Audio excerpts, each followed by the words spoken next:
Hey everyone, welcome back to Investopedia India, world of wealth creation with Shefali Garg. आज के अपने video में मैं बात करने वाली हूँ दो हेडलाइंस की, जिसमें से एक रिलायंस इंडस्ट्रीज के रेट को नीचे लेके जा रहा है और दूसरा ऊपर लेके जा रहा है। क्या है ये दो हेडलाइंस? इवेंचुअली कौन डोमिनेट करेगा? रिलायंस इंडस्ट्रीज के रेट नीचे जाएंगे, ऊपर जाएंगे? आपकी क्या स्ट्रेटेजी होनी चाहिए रिलायंस इंडस्ट्रीज के लिए? एंड मुकेश अंबानी कैसे स्ट्रेटेजिकली सारी चीज़ें प्लान करके हैंडल कर रहे हैं एंड एग्जीक्यूट कर रहे हैं, ये सारी चीज़ें हम इस वीडियो में कवर करेंगे। तो पूरे टॉपिक को अच्छे से एब्जॉर्ब करने के लिए आई वुड रिक्वेस्ट कि आप पूरा वीडियो देखिए। उसके पहले अगर आपने मेरा चैनल सब्सक्राइब नहीं किया है तो प्लीज़ नीचे subscribe and bell button press करके उसे सब्सक्राइब कीजिए। वीडियो अगर आपको अच्छी लगती है, इसकी इन्फॉर्मेशन वर्थ शेयरिंग लगती है तो इसे लाइक कीजिए, शेयर कीजिए। Now let's start with the topic. First news headline, Facebook ने रिलायंस जियो में इन्वेस्टमेंट की। ये न्यूज़ की जो टेक्निकल चीज़ें हैं कि कितना इन्वेस्टमेंट था वो सब आपको ऑफकोर्स पता होगा, बट मैं फिर भी वो वापस बता दे रही हूँ उन लोगों के लिए जिन्हें नहीं पता।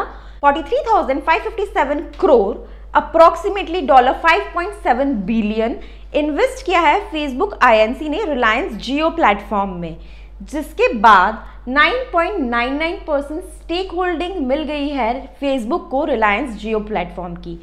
Now understand, Facebook includes WhatsApp, Facebook, Instagram, wherein Reliance Jio platform includes broadband, smart devices, cloud and edge computing, big data analytics, artificial intelligence. They have also announced that they are coming up with a big venture, JioMart. JioMart क्या है? WhatsApp, which is operational in 23 local languages in India, इसको use करके रिलायंस जियो का broadband, data analytics, artificial intelligence, ये सारी चीज़ें use करके, WhatsApp का नेटवर्क यूज करके, रिलायंस रिटेल का किराना स्टोर्स और ये सारी चीज़ों का नेटवर्क यूज करके एक बड़ा जियो मार्ट प्लेटफॉर्म लॉन्च करने वाले हैं Reliance and Facebook all together एक साथ, जिसमें हर इंडिविजुअल इंडियन सिटीजन को अप्रोच करके ये जियो मार्ट उन तक पहुंचाने की कोशिश की जाएगी। सबसे बड़ा कॉम्पिटिटर ये होगा अमेजॉन और फ्लिपकार्ट का। इसके अलावा जो मिस्टर मुकेश अंबानी ने जो ये डिक्लेयर किया, ही कैटेगोरिकली स्पेसिफाइड कि मिस्टर नरेंद्र मोदी का जो एस्पायरेशनल इंडिया में, डिजिटल इंडिया में दो बड़ी एस्पायरेशनल ड्रीम्स थे, ease of living and ease of doing business, ये उन दोनों की तरफ एक पॉजिटिव स्टेप है। क्यों? क्योंकि इससे बहुत इजीली व्हाट्सएप जो रात दिन लोग यूज़ कर रहे हैं उसके थ्रू उनके पास डे टू डे रिक्वायरमेंट की चीज़ें पहुंचेगी, ease of living through digital world. And जो छोटे किराना स्टोर्स है सब है, उन्हें बहुत इजीली लोगों से ऑर्डर मिलेगा और ये उन तक पहुंचेगा, ease of doing business. Now see, ये जो डील है ये बहुत दिन से कार्ड्स पे थी, बहुत दिन से इसके डिस्कशंस चल रहे थे, but look at the timing जब ये फाइनलाइज करके अनाउंस की गई, द टाइम ऑफ लॉकडाउन, जिस टाइम पे डिजिटल वर्ल्ड पे सबकी डिपेंडेंस बहुत ज़्यादा बढ़ गई है। सेकेंड, ऑल ओवर वर्ल्ड एक नेगेटिव सेंटिमेंट है। इस टाइम पे ये न्यूज़ क्या बता रही है कि अभी भी आफ्टर कोविड-19 situation also world feels there is a lot of potential in Indian economy and Indian retail business. इस तरीके के इन्वेस्टमेंट्स, डील्स एंड नए बिजनेस वेंचर्स आना अपने आप में एक पॉजिटिव सिग्नल है। ऊपर आई बटन में मेरा एक वीडियो आ रहा है जो ये पेंडेमिक के पहले मिस्टर जेफ बेजोस जब इंडिया आए थे अमेजॉन में, वो और further investments Indian retail business में और इन्वेस्टमेंट्स की बात की थी उन्होंने। ये कोविड-19 पेंडेमिक के पहले भी जो ऑल ओवर वर्ल्ड लोगों को investment opportunity, business opportunity Indian market में दिख रही थी, but after this covid pandemic also India एक बहुत ज़्यादा पॉजिटिव मार्केट है वर्ल्ड के लिए। Second news, crude oil prices went negative yesterday. This was a historic move. ऐसा पहले कभी हिस्ट्री में नहीं हुआ। Moreover, see, crude oil prices नीचे तो जा ही रहे थे दो रीजन की वजह से। एक, ट्रेड वॉर जो सऊदी अरेबिया एंड रशिया के बीच में चल रहा है। सेकेंड, अभी लॉकडाउन की सिचुएशन में ऑब्वियसली ऑयल कंजम्पशन कम हो गई है और ऐसे में जो डिमांड है वो कम हो गई है, लेकिन जो सप्लाई है वो उतनी ही है, क्योंकि ऑयल एक्सट्रैक्ट हो रहा है। इतनी बड़ी मशीन्स को ये पॉसिबल नहीं है कि रोक दिया जाए एंड देन अगेन स्टार्ट किया जाए। तो ऑयल एक्सट्रैक्ट होता जा रहा है। नाउ ये जो ऑयल है ये फ्यूचर ट्रेडिंग के में ट्रेड होता है। This is the way how it is traded. Expiry date होती है, उसके एक दिन पहले तक आपको डिलीवरी ले लेनी होती है अपने प्रोडक्ट की। 21 अप्रैल जब मे कॉन्ट्रैक्ट्स की एक्सपायरी थी, जितने भी इन्वेस्टर्स थे उन्होंने डिलीवरी लेने से मना कर दिया। क्यों? क्योंकि क्रूड ऑयल को ऑब्वियसली स्टोर करना पड़ता है, तो ऑलरेडी उनके पास में बहुत स्टॉक है और अभी उनके पास में जगह नहीं है, लेकिन कंजम्पशन नहीं है। स्टॉक है और स्टॉक स्टोर करने की जगह नहीं है और कंजम्पशन अभी स्टार्ट नहीं हुआ है, नहीं पता लॉकडाउन और कितना स्ट्रेच होगा। तो ऐसे में जब मना कर दिया ट्रेडर्स ने डिलीवरी लेने के लिए, तो उस टाइम पे टेक्निकली ये नेगेटिव में चला गया। इसके बाद में ओपेक ने ये डिसीजन लिया है कि जो प्रोडक्शन है वो 10% कट कर दिया जाएगा। इस सब का रिलायंस इंडस्ट्रीज पे क्या इम्पैक्ट आएगा? रिलायंस इंडस्ट्रीज आपको पता होगा कि रिफाइनरी और पेट्रोकेमिकल में भी है, इनके जामनगर में बहुत बड़े बड़े प्लांट्स हैं और ये डील करती है। जो मेजर पहले बिजनेस था रिलायंस इंडस्ट्रीज का, वो रिलायंस रिफाइनरी एंड पेट्रोकेमिकल्स ही था। रिलायंस जियो इज अ न्यू वेंचर। तो इस टाइम पे ऑब्वियसली जितनी भी रिफाइनरी कंपनीज है, इन सबको ये जो क्रूड ऑयल के प्राइसेस इतना लो जा रहा है, इसकी वजह से रेट इम्पैक्ट आएगा, क्योंकि ऑब्वियसली इन्होंने पहले ज़्यादा रेट पे भी परचेज कर रखा होगा क्रूड, और इसके बाद में अभी डिमांड इतनी कम हो गई है, तो ये इनका बिजनेस अफेक्ट करेगा। Now talking about how mister Mukesh Ambani is a visionary, and ये दोनों न्यूज़ का रिलायंस इंडस्ट्रीज पे क्या इम्पैक्ट है और क्या डोमिनेट कर रहा है और कैसे। देखिए, Reliance industries is a conglomerate. अगर हम किसी भी और स्टॉक की बात करें तो हम उसे कैसे, एग्जाम्पल हम बात करें HUL की, तो हम सबसे पहले हम बोलते हैं ये FMCG स्टॉक है। अभी इस टाइम पे FMCG स्टॉक मूव करेंगे, इसलिए HUL should be a bye.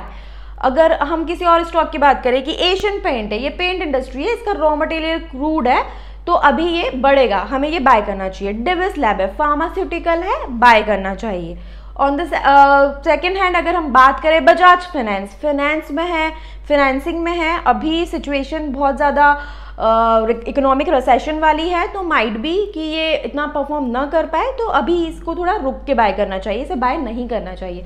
तो हम कैसे एनालिसिस करते हैं किसी भी स्टॉक का कि उसकी इंडस्ट्री क्या है, उसका प्रोडक्ट क्या है। Now this is a visionary approach of mister Mukesh Ambani कि उन्होंने अपना जो स्टॉक है वो लिस्ट कर रखा है under the name Reliance Industries as a conglomerate. इसमें वो सारी कंपनीज आ जाती है जिसमें वो डील करते हैं। इसमें रिलायंस पेट्रोकेमिकल भी आ जाता है, इसमें रिलायंस रिफाइनरी भी आ जाती है, इसमें रिलायंस जियो भी आ जाता है। तो अभी इस टाइम पे जब रिलायंस पेट्रोकेमिकल या रिलायंस रिफाइनरी की वजह से हो सकता है उन्हें लॉसेस हो रहे हो, और अगर वो सिर्फ उसका शेयर होता तो हम कहते हैं कि इसमें नहीं हमें परचेज करना चाहिए। रिलायंस जियो अभी सिंस लॉकडाउन की वजह से डिजिटल कंजप्शन ब्रॉडबैंड का बढ़ चुका है लोगों का, तो अगर सिर्फ रिलायंस जियो की तरफ हम देखें तो हम सोचते हैं कि हमें रिलायंस जियो में इन्वेस्ट करना चाहिए। तो एज अ होल जो रिटर्न्स है वो बैलेंस आउट हो जाते हैं। बहुत ज़्यादा एकदम से प्राइस है रिलायंस इंडस्ट्रीज का, वो इम्पैक्ट नहीं हो पाता। अगर हम कंपनी की प्रॉफिटेबिलिटी की भी बात करें तो आज से 4 साल पहले जब रिलायंस जियो लॉन्च किया था कंपनी ने, तो उसमें बहुत ज़्यादा हैवी इन्वेस्टमेंट्स किए थे, जिसकी वजह से जो बैलेंस शीट है वो बहुत ज़्यादा डेट में चली गई थी रिलायंस इंडस्ट्रीज़ की। इसके बाद मिस्टर मुकेश अंबानी ने ये स्ट्रेटेजी बनाई कि अपनी डिफरेंट कंपनीज़ में वो थोड़ी थोड़ी स्टेक होल्डिंग इन्वेस्टमेंट के थ्रू बाहर की कंपनीज को देंगे, जिसमें से एक थी रिलायंस जियो फेसबुक INC की डील जो आज मटेरियलाइज हो गई है।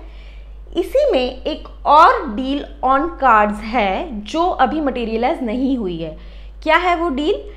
रिलायंस रिफाइनरी की डील। रिलायंस रिफाइनरी का 20% stake worth $15 billion mister Mukesh Ambani बेचने वाले थे सऊदी अरामको कंपनी को। अब क्रूड ऑयल के प्राइसेस नीचे गए हैं, इसकी वजह से रिलायंस पेट्रोकेमिकल और रिफाइनरी के बिजनेस के थ्रू जो लॉसेस होंगे उससे ज़्यादा इम्पॉर्टेंट जो नेगेटिव इम्पैक्ट है रिलायंस इंडस्ट्रीज़ के लिए वो है ये डील।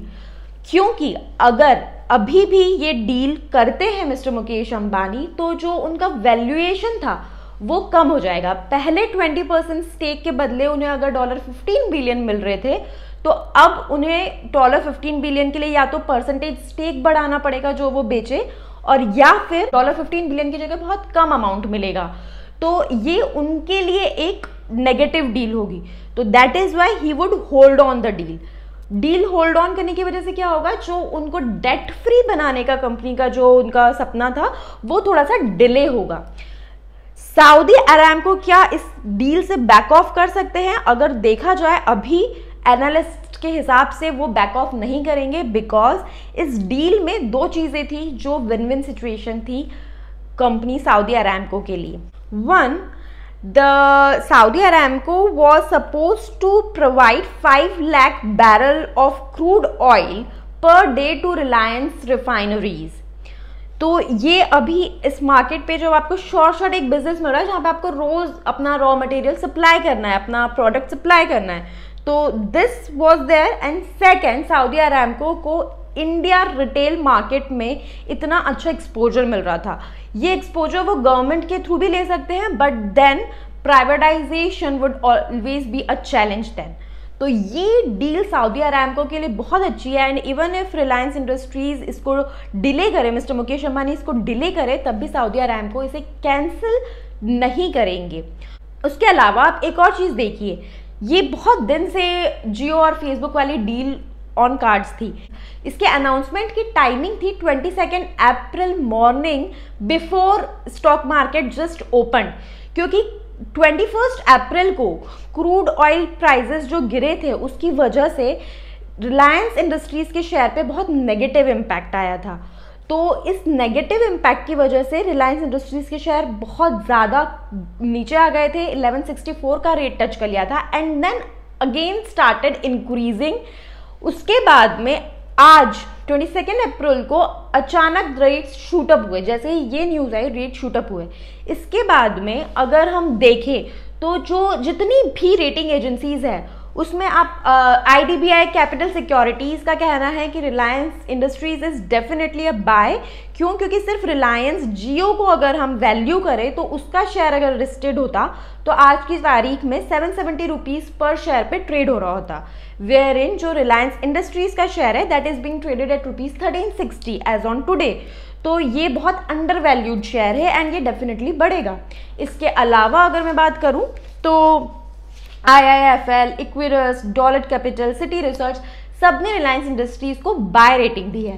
सिर्फ Credit Suisse is a company जिसने रिलायंस इंडस्ट्रीज को न्यूट्रल रेटिंग दी है। In whole if we talk about our strategy for Reliance Industries should definitely be there in our portfolio. Reliance Industries definitely एक बहुत अच्छा bye है। जैसे मैं हमेशा बोलती हूँ, शेयर होल्डर होने का मतलब है आप उस कंपनी में आपकी हिस्सेदारी है, आप उस कंपनी में पार्टनर बन रहे हो। And mister Mukesh Ambani definitely is a true visionary and the best person to be partner with, क्योंकि ऐसी सिचुएशन में जब कोविड-19 पैंडेमिक की वजह से it's already very difficult scenario for all the companies, उस टाइम पे जब उनका जो मेजर कंपनी है रिलायंस रिफाइनरी, रिलायंस पेट्रोकेमिकल, उसे इतने ज़्यादा लॉसेस हो रहे थे, उसके बावजूद अपने शेयर को बैलेंस आउट करना, उसे गिरने न देना, प्रॉपर टाइम पे strategically proper news leak out करना, ये सारी चीज़ें बहुत ज़्यादा पॉजिटिव है। रिलायंस इंडस्ट्रीज़ का फ्यूचर अगर हम देखें तो डेफिनेटली बहुत ज़्यादा ग्रोथ पोटेंशियल है। जियो मार्ट अपने आप में एक बहुत बड़ा ग्रोथ पोटेंशियल रखता है, क्योंकि इसमें सारी चीज़ें इन हाउस है तो उनकी कॉस्टिंग वैसे ही बहुत कम हो जाएगी। उसके अलावा रिलायंस इंडस्ट्रीज़ और व्हाट्सएप, इन दोनों का ही जो होल्ड है इंडियन मार्केट पे, इंडियन सिटीजन्स पे, वो बहुत ज़्यादा कंट्रीब्यूट करेगा जियो मार्ट की सक्सेस पे। तो डेफिनेटली, और ये जो कॉस्ट रिडक्शन इन लोगों को मिलेगा, इसका बेनिफिट मिस्टर मुकेश अंबानी लेंगे अपने रेट्स कम करने में। जैसे रिलायंस जियो के सामने कोई कॉम्पिटिटर टिक नहीं पाया था। Reliance Jio was number 1 and उसके जितने कॉम्पिटिटर्स थे वो सब हट गए थे because of this cost effectiveness. Reliance Jio में भी मिस्टर मुकेश अंबानी ने बहुत ही कम रेट्स एंड फ्री के ऑफर्स दिए थे, जिसकी वजह से इंडियन जो सिटीजन्स थे, इंडिया की जो जनता थी, वो रिलायंस जियो के पीछे भागी थी और उन्होंने अपने सारे कॉम्पिटिटर्स को बहुत पीछे छोड़ दिया था। एंड आई डेफिनेटली एक्सपेक्ट कि जियो मार्ट में भी वो ऐसा ही कुछ करने वाले हैं, क्योंकि जितनी भी चीज़ें इस प्लेटफॉर्म के लिए चाहिए वो सारी उनके पास में ऑलरेडी इन हाउस है, तो उनकी जो कॉस्टिंग है वो ऑलरेडी बहुत कम हो जाने वाली है। तो इसका बेनिफिट वो डेफिनेटली लोगों को देंगे और अपने बिजनेस को एक कॉम्पिटिटिव एज देने में आगे बढ़ने में देंगे। Reliance industries is definitely a buy. अभी because of the market scenario हो सकता है इसमें थोड़ा करेक्शन आए, तो on every day you should accumulate the share. I hope आपको मेरा वीडियो अच्छा लगा। अगर ऐसा है तो प्लीज इसे लाइक कीजिए, शेयर कीजिए। Thank you.